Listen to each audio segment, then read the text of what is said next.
This is going to be some interview. No, it's not even an interview. This is a conversation with a gentleman who I just met and I'm crazy about. I'll tell you that straight on.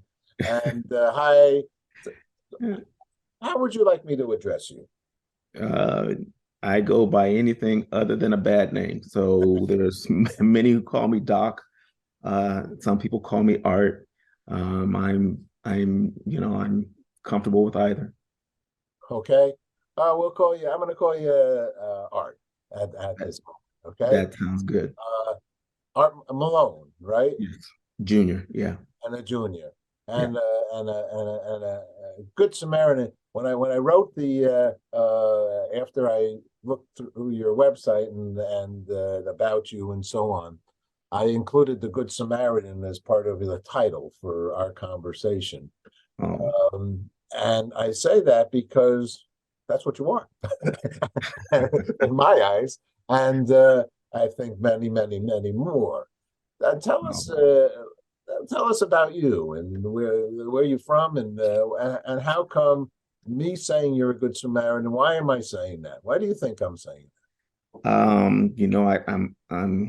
I'm hesitant to guess because I don't think I do anything to be recognized as something other than a person who's trying to make a difference in society on some level. I think that's the responsibility of every person. So I don't know that I'm not good with something descriptive of what I believe is just right to do.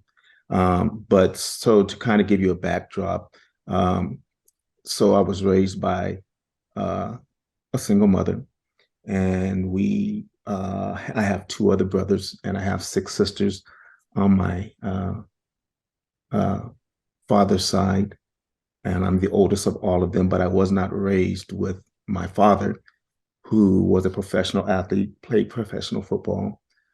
He and my mother had me while they were both in high school.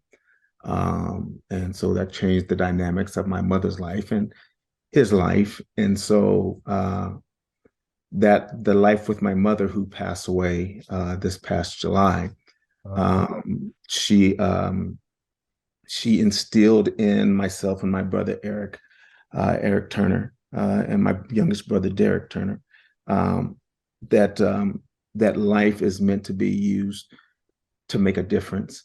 And so to go to what you and I are talking about so that we can delve into wherever else you want to go, I think this will probably, in its simplest form, be able to describe why I try to be the way that I am. Um, my mother, who now that she's not here, she didn't like for me to tell the story, but now that she's not here, I think it's just a great testimony to who she was and what she instilled in us. But in particular, what really rooted me was my brother and I were, I think, 8 and 10. I was 10, he was 8, and Derek would have been 4. And so Christmas was always hit and miss, right? And so this particular Christmas, we always, around Christmas time, we always made sure we did all our chores. We didn't get in any trouble because we wanted to make sure we were going to get something for Christmas. And so this particular year, it had got to like maybe 2 or 3 days before Christmas, and my brother Eric and I are looking at each other like, man, what is going on? We're doing everything that we're supposed to do, but there's no Christmas tree, there's no, what in the world? And we're trying to figure it out. And so on Christmas Eve, um, the doorbell rings, and my mother had just started a job at, I think it's Ventura County School District, I believe is where it was, that she worked in the accounting department. And so she had just started, and I don't know how the people knew, but they came to the door. When we opened the door, they had Christmas tree and a bunch of presents. So my brother and I are looking at each other. We open the door and we're high-fiving because we're like, see, we knew mom was just playing with us. She was just tricking us, right? So we're like, oh man, this is awesome, right? So we open the door. My mother's standing in the living room. And when they come in, my mother goes to the back room, right? But I'm thinking, okay, well, maybe she went to go change clothes or whatever it is, right? Not thinking anything about it. We watched them come in with the toys. We watched them come in with the tree, and my brother and I are just sitting there looking at the presents like, which one is mine, right? We're trying to figure all of this out. We're just elated, right? And this gentleman, I'll never forget him. I believe his first name is Jeff. His last name is Sanders. I know that for sure. He went back to where my mother was. And so my brother and I see him go back there. My brother and I are still looking at the tree and we're looking at the toys and so on. And a few minutes later, he comes walking down the hallway and he doesn't look, to me, he doesn't look right. He doesn't look happy. And it looks like there's something like there's this, I don't even know how to describe it, but it just looked like he wasn't happy and it didn't fit with what we were seeing. And so they leave, they wish us a Merry Christmas, they leave and I go back into my mother's room. And my mother's sitting on the edge of her bed and she's crying. And so I'm looking at her and it's not adding up to me. I'm okay, well, she's crying. Maybe she's happy, you know, the Christmas and we got to see and all these things. And so I sit next to her and she puts her head on my shoulder. And keeping my mother's 16 years older than me, right? She puts her head on my shoulder and I'm hugging her and I said, Mommy, what's wrong? And she tilted her head up at me and she said, I'm happy that you're having a Christmas, but I'm sad that I couldn't give it to you. And that changed the dynamic of, at that age, what it transformed me, that I probably couldn't put it into words early, even though I was conducting myself that way. But I learned at that age that you can actually have good intentions and someone still lose their dignity or lose the premise and the scope of why you did it.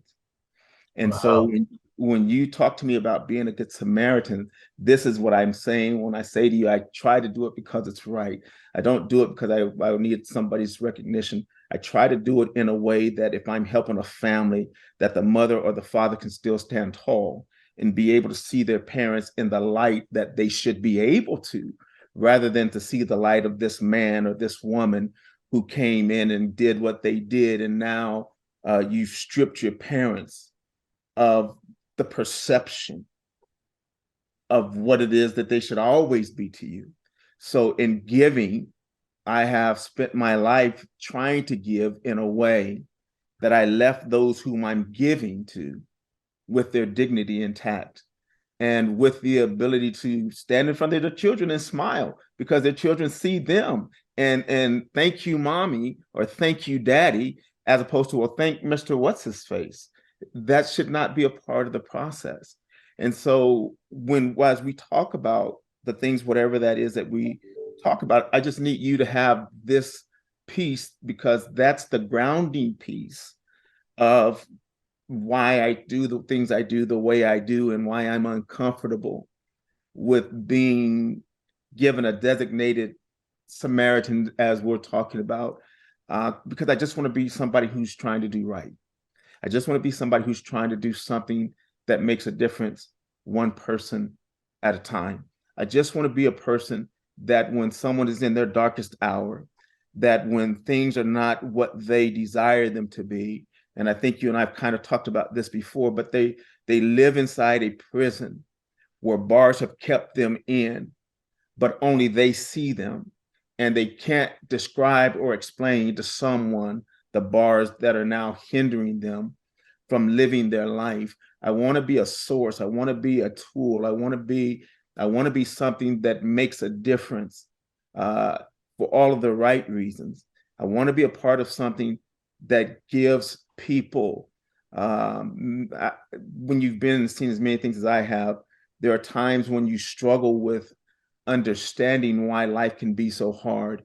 And I was telling one of my daughters one day, because I try to write and say things that are inspirational as I endure things and I share them because it's things that help me.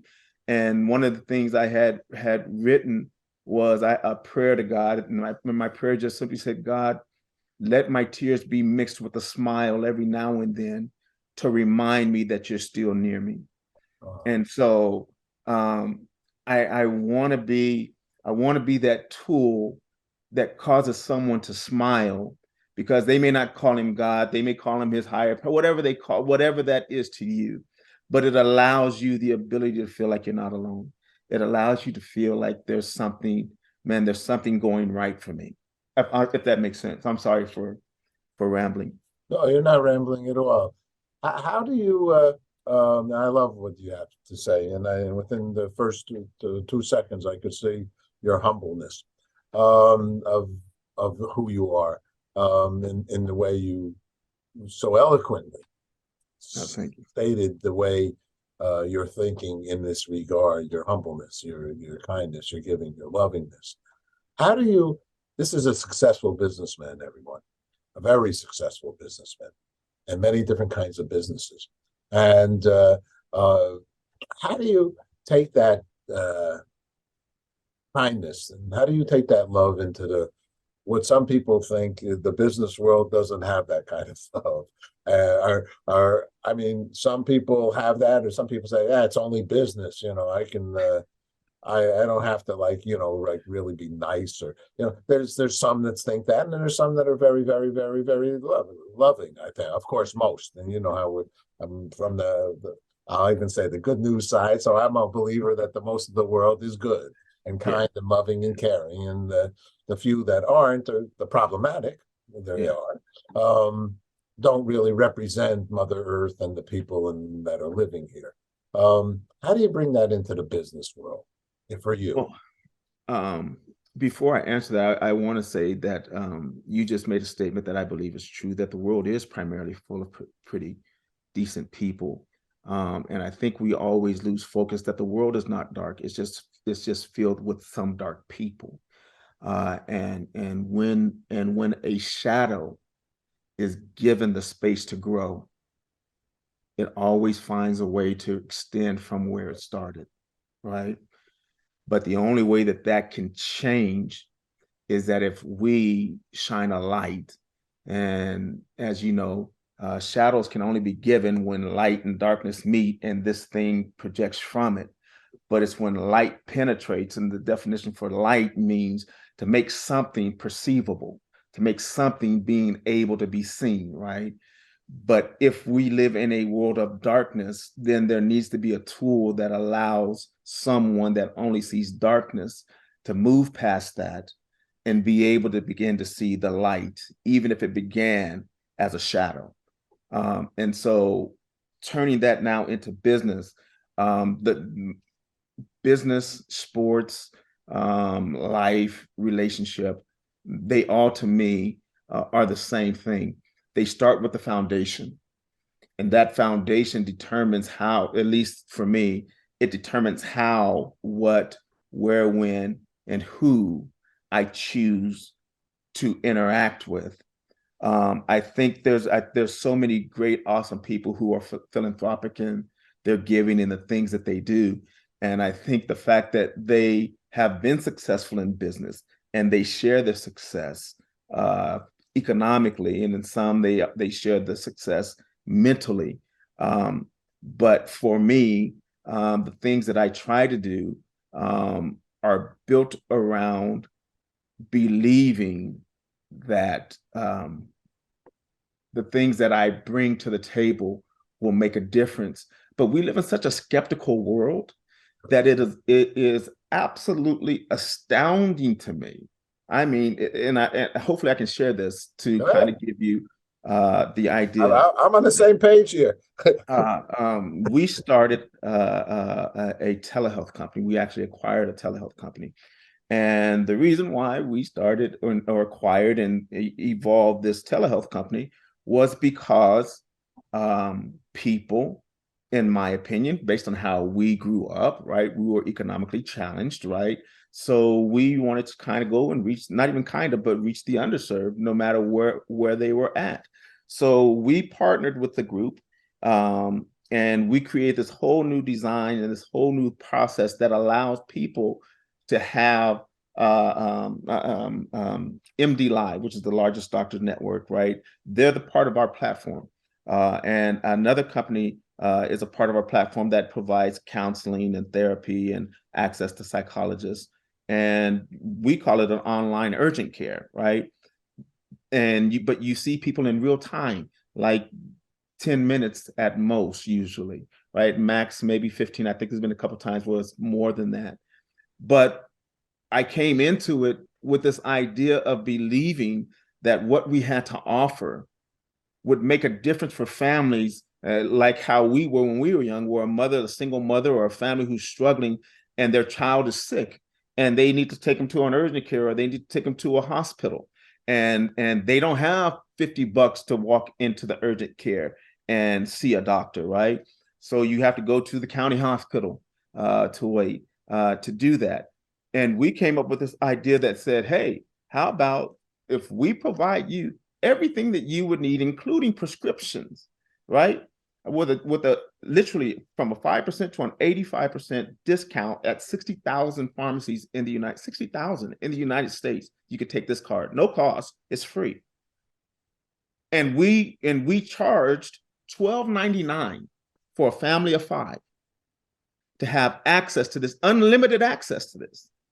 $12.99. There's nothing nowhere. Now, this is why I'm saying what I'm saying. This is what makes it hard when you're trying to do what you believe is right, but people have been so tainted about at $12.99, what's wrong with this? This can't be real. It's got to be a scam, right? And I'm going, no, it's people who are like me, groups who are like me that have an overwhelming desire to make a difference. But society and whatever else has made you believe that if it's cheap, it ain't worth having, right? So for people to even want to accept that it's possible, we had to double the price. All of a sudden, it's more viable. So in business, the model that I have is not meant to become rich on somebody else's back. It's built on making a difference. It's built on doing something that provides a family an opportunity to get ahead, or a person or an individual to be able to look in the mirror and feel good about themselves and believe that there's another reason to hold on for another day because I see something good happening in my life, as opposed to I got 4 kids, we have no food in the refrigerator, I got $10 and now you're sick. I got to make a decision about, I got $10, I can't get you into the doctor anyways. So now I'm struggling. So for me to go to your question, those things govern how I complete business, but not how I start it. I start businesses by looking at it from a perspective of believing that 1, it can make a difference, and 2, that it generates a revenue stream and makes money, right? But that it does it in a way that doesn't take from people unfairly. Does that make sense? 100%. In fact, that is in a certain degree, and if not a big degree, what they call corporate social responsibility. That falls within the mindset of more corporations and those kind of leaders who say doing good is good for business, right. And approach their businesses. Those are kinds of companies that us on our Good News we like to support. And now there's a new term out there called ESG,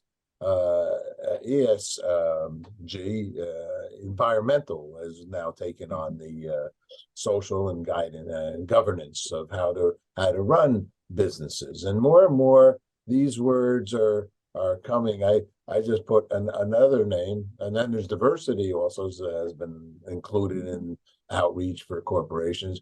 And then I made one, and I don't know, I think I might have sent you our newsletter. I did send it to you. Yeah. I've added PSR. That's my term, which is personal social responsibility. Now, personal social responsibility, it's not the company store, in my mind, that should be running you. You should run you. You should take that personal social responsibility in every act and every moment that you proceed, family minded, life minded, your outreach, your humanitarian efforts, your good Samaritanship, because companies, a lot of times people like to blame Mobil Oil or blame these companies. Meanwhile, I drove to the Mobil Oil protest.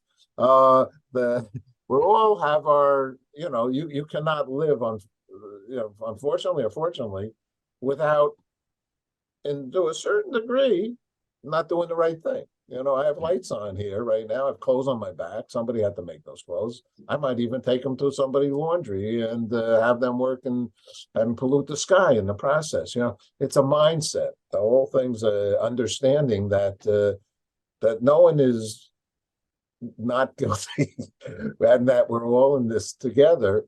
And these are important thoughts that really I wish more so became the headlines in the media, that we're all together in this, and that any kind of a silly war, as I like to say, there's no boundaries, there's no borders. Uh, you know, who even said that you could? This is my land, this is your land. I mean, you know, Yeah. it's these are like problematic things that we brought up. What's your thinking on this?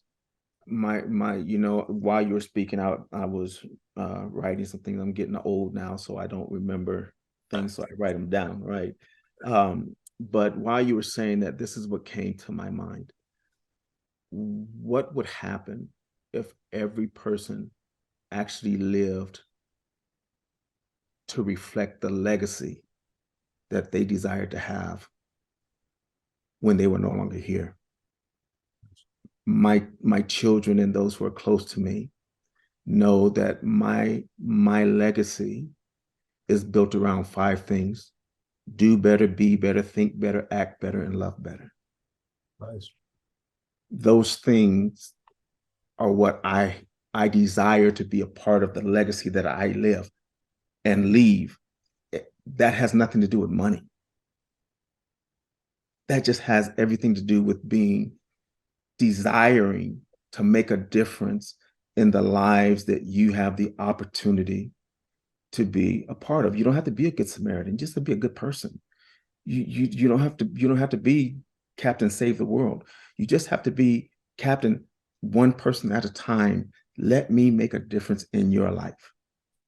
If we changed our thinking, and that we all lived with a desire to live with the belief that I left things better than they were because of whatever thing it was that I did, I think we would be um, um, I think it would be different. But we live in a world now that you have people who think you owe them something and they don't have to do anything.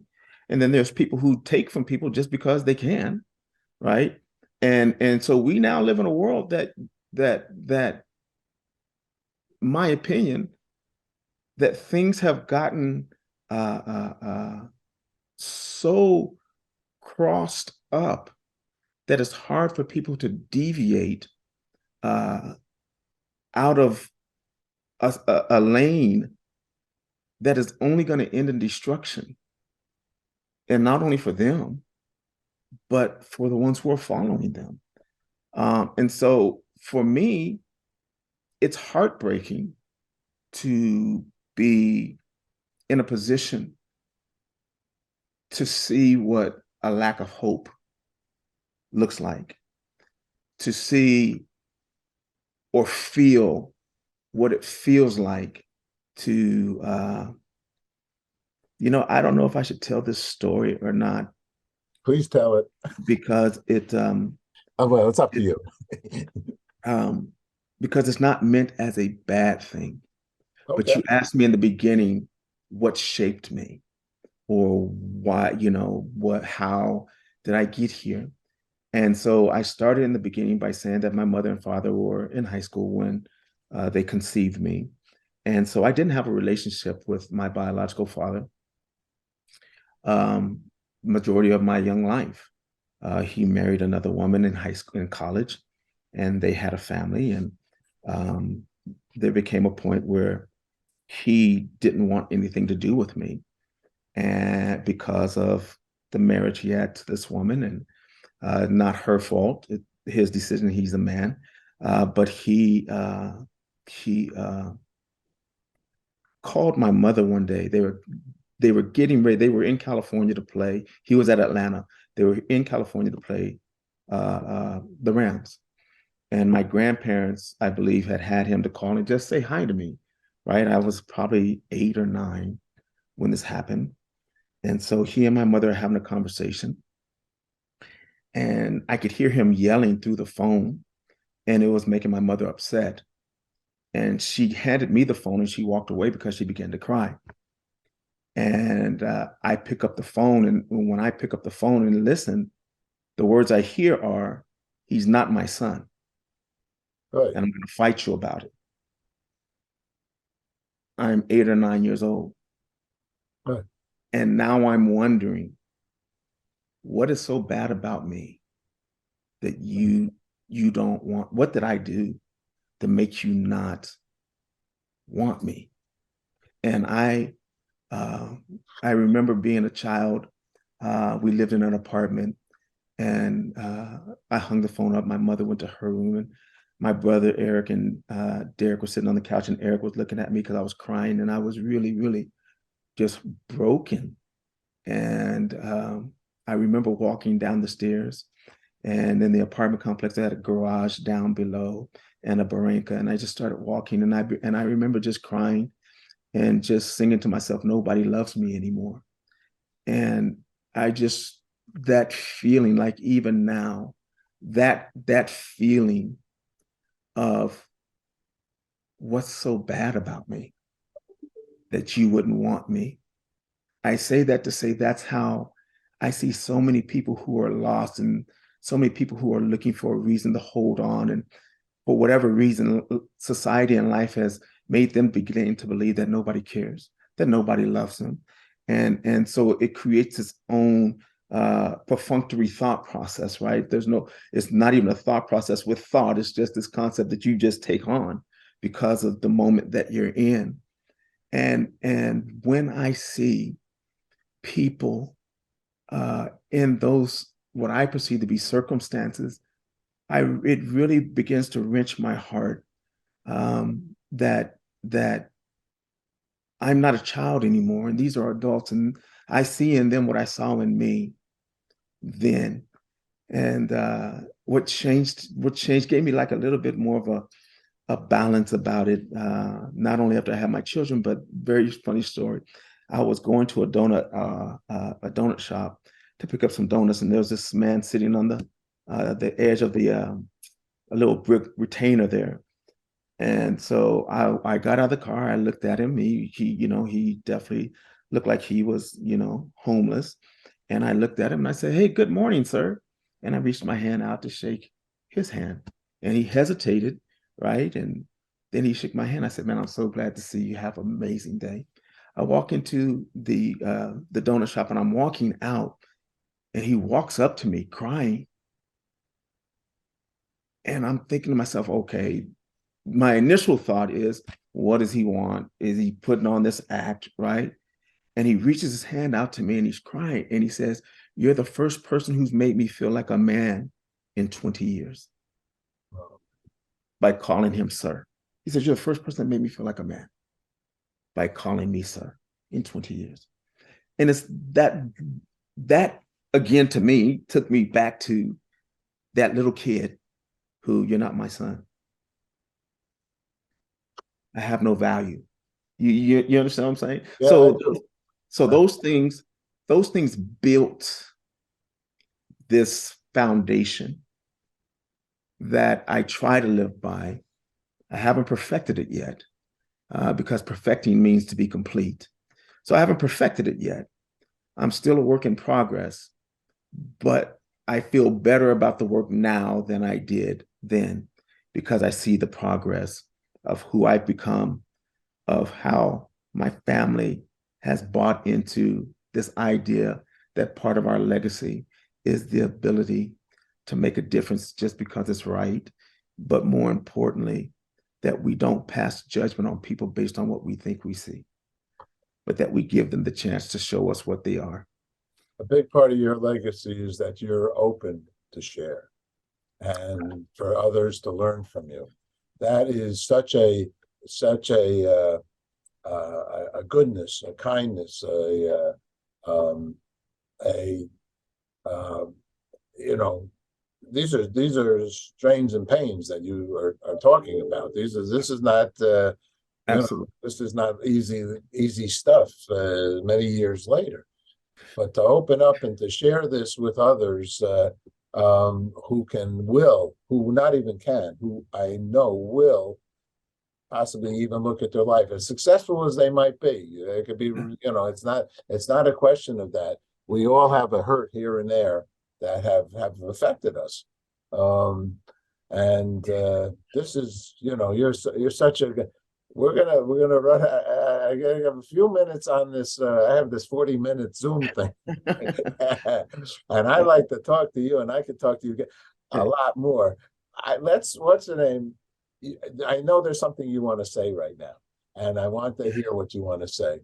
We have like 8 minutes on this, or unless we go to record more. So, but what did you want to share? I felt I just want to say,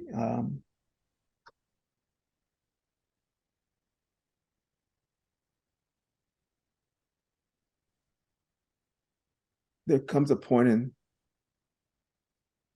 a person's life that they have to look beyond themselves, no matter who you are. But there's a song, like I relate so many things to songs.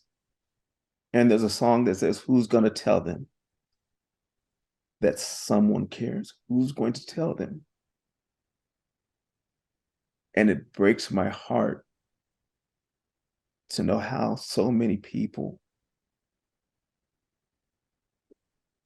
who just need to hear one good word are being robbed of the opportunity to hear good news, to hear something beneficial. My heart's desire is that if one person can hear the ups and downs of my life that to me aren't real bad, they're a function of life. But if they find the strength to be able to look in the mirror and know that I may not be all the way good, but I'm not all the way bad either. And that's a starting point. And so my desire, what I just really want to say is, who's going to tell them?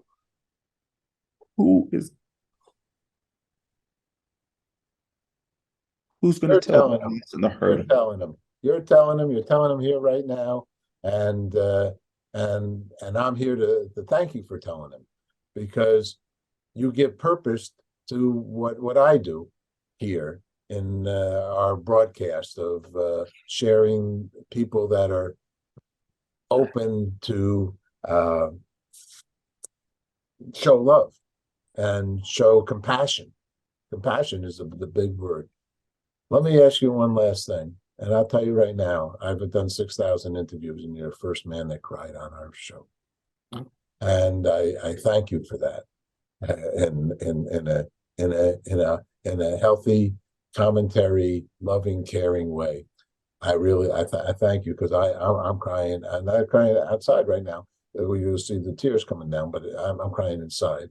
That because I think we're both guys who really, really want everybody to be happy and have Yeah, joy and I mean and literally telling them yeah, is, you know, there's food you give them, or there's just saying I love you. I don't pass any, and we got homeless here in Manhattan.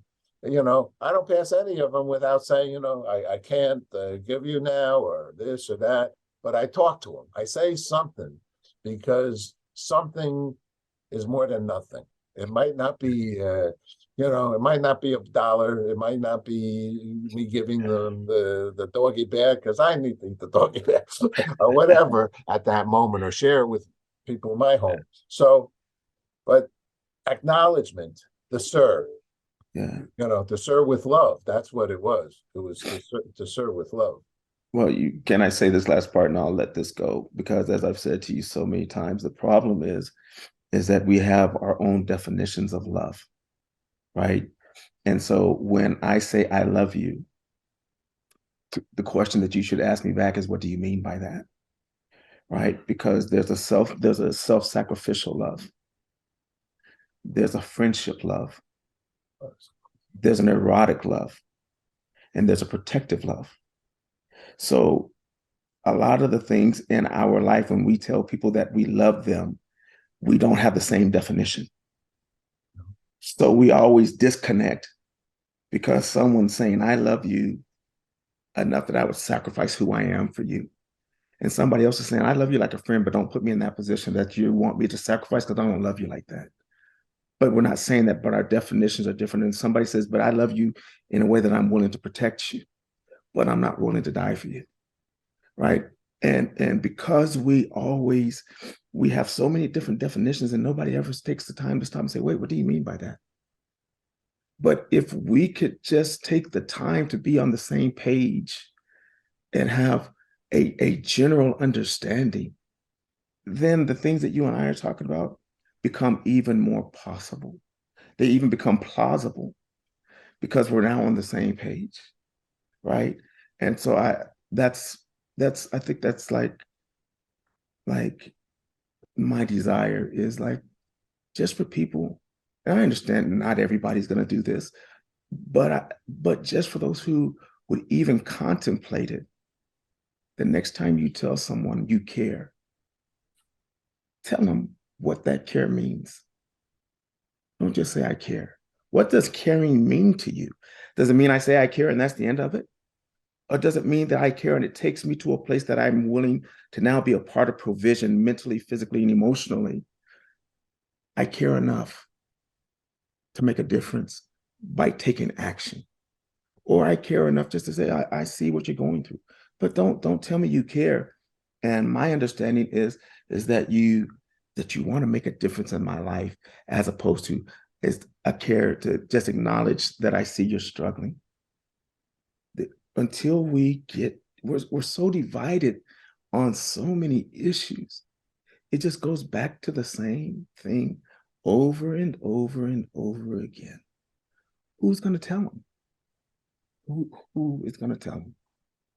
All right, let us both. We're both tellers. We're both lovers, and we're gonna tell them. This is what we're gonna do. I'm gonna thank you here right now, and then we're gonna get back on because I have one more question I want to ask you, and That's the deal. and I want to make sure we get it. And all this is going out there. Wow, what a conversation, and what a lot for me to ponder about. Uh-huh. Um, and I just truly thank you for Thank you. for opening up your soul and heart and your desire to tell them, and you are Yeah. telling them, and you're sure telling me here Oh, right now, and hopefully with through the glory of media, yeah. you'll be telling more. So Thank you. I thank you, brother. Oh man, my privilege. Thank you, Chief. I appreciate it.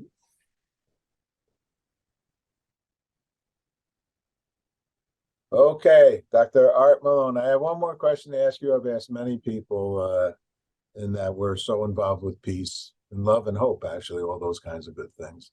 And in this regard, what for you personally, what is peace for you? What's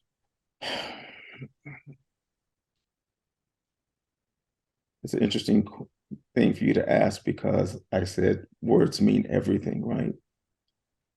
And peace is the ability to believe and feel that in the moment that I'm in, there's still hope. Because I believe hope, the lack of hope is the enemy to peace, right? So peace to me is the ability to feel in the moment, however long that lasts, that you have hope. I'm okay with that. Thank you, my friend.